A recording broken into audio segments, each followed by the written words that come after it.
Čau, my jsme Mlejnská cházka. Protože jste nás požádali, tak vám ukážeme domeček. Nejprve vám ukážeme, jak jsme ho stavili.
Materiál na stavbu jsme se sbírali sběrem starých věcí nebo sběrem starého železa.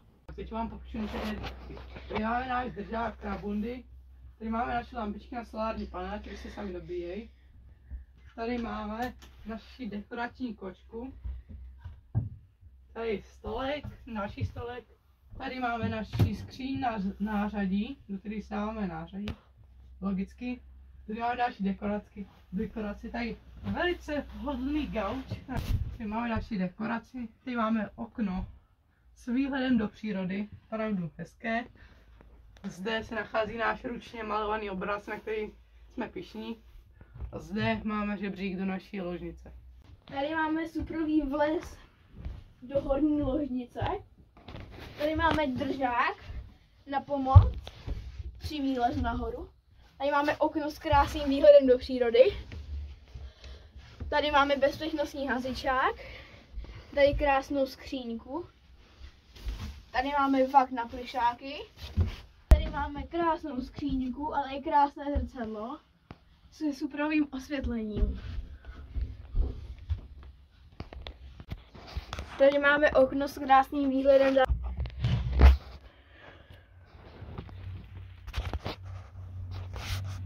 Tady máme lepky senců, které jsme našli v lese.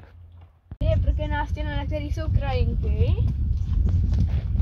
Tady je nářadí, pro které děláme půlnu. Tady je náš symbol. Tady je zadní stěna a konstrukce strámů. Tady je sud na vodu. A na střeše je lepenka.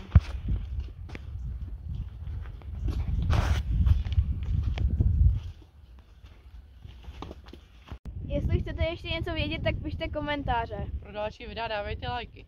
Čau!